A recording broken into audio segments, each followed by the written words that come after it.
Holy Gospel according to Luke, the 6th chapter. Glory to you, O Lord.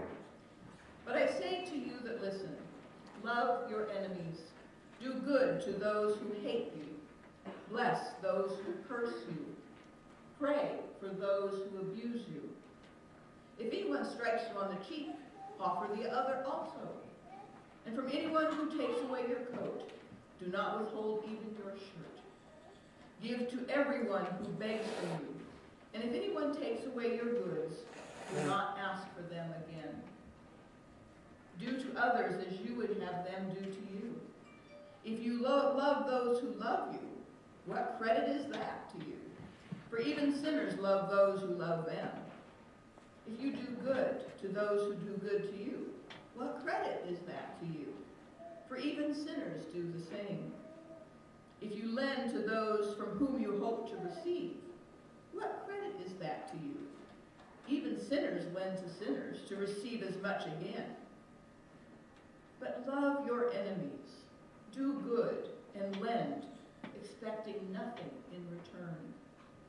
Your reward will be great, and you will be children of the Most High, for he is kind to the ungrateful and the wicked.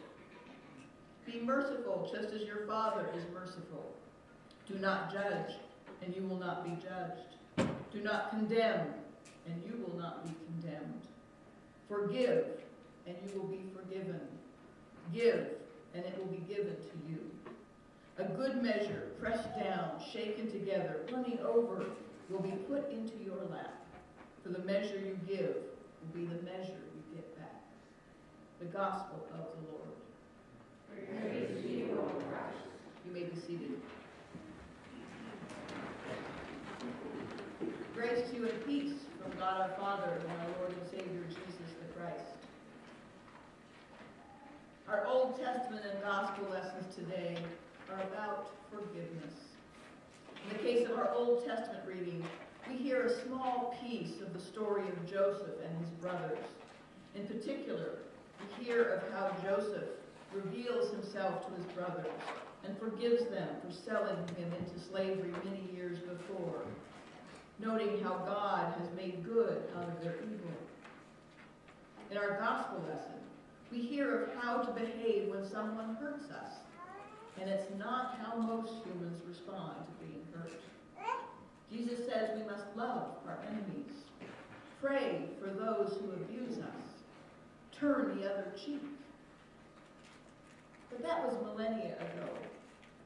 In today's age of mass shootings and terrorist attacks, can we still forgive the way Joseph did, in the ways Jesus describes? At least some can. Here's an example from the late 20th century. Amy Beale, a straight A college student and diving champion, was a vital young Christian woman who went off to support the cause of justice in South Africa. Her life ended tragically in 1994 when she was stoned and stabbed to death by a mob of angry black militants.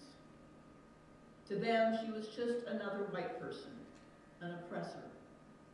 They had no idea they were killing a friend of their own cause. It was one of those tragic, senseless events. Amy's parents were devastated by the news, but instead of lashing out in anger, they decided to do what their daughter would have wanted. They learned as much as they could about the struggle for freedom in South Africa, eventually traveling there themselves. They visited the squatter camps at Guguletu, the black township where Amy's killers had grown up. Seeing the terrible conditions, they began to understand the frustrations that drove some of them to violence. Amy's mother even visited the home of one of the murderers and met his mother. She told the mother she forgave the woman's son for what he had done. Later, she told a reporter what she felt after hugging the woman. I walked out of that home, and there was a rainbow in the sky. My heart was very light. I felt I had come to terms. And if that is forgiveness, I felt it. And I felt peace with myself, So to me, that's forgiveness. When Amy's parents returned to the United States, they established the Amy Beale Foundation that funded 15 different social programs serving thousands of young people. Among the children who first enrolled in one of the after-school programs funded by the foundation was the 12-year-old sister of one of the young men who murdered him. When her brother and the other 2 murderers applied for amnesty after serving them for 4 years in jail, the authorities told Amy's parents that they could lock them in spaces that they wanted.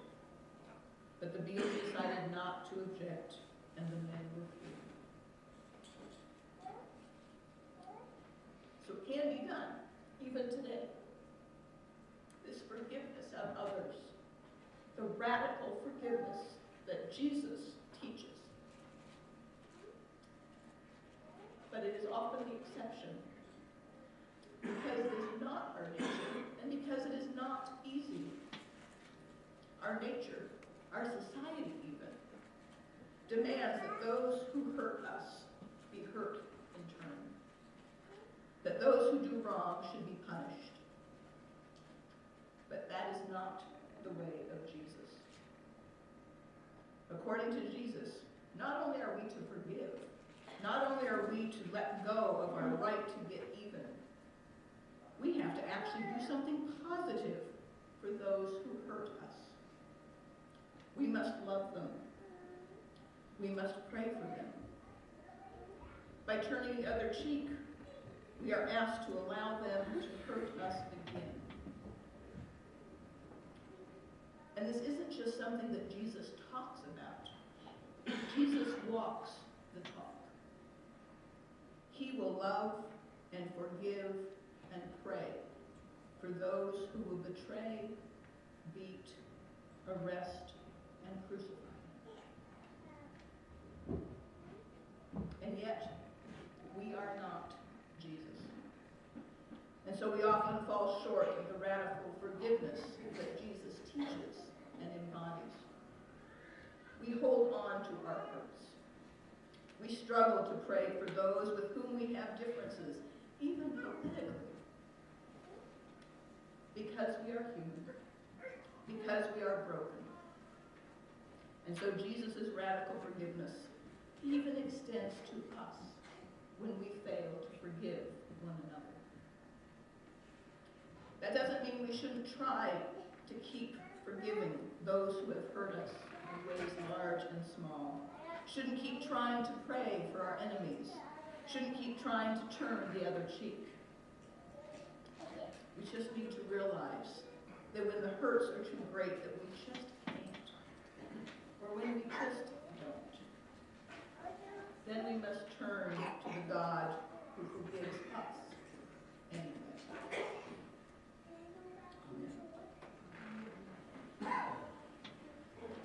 I invite you to stand as you are able for our hymn of the day, number 604.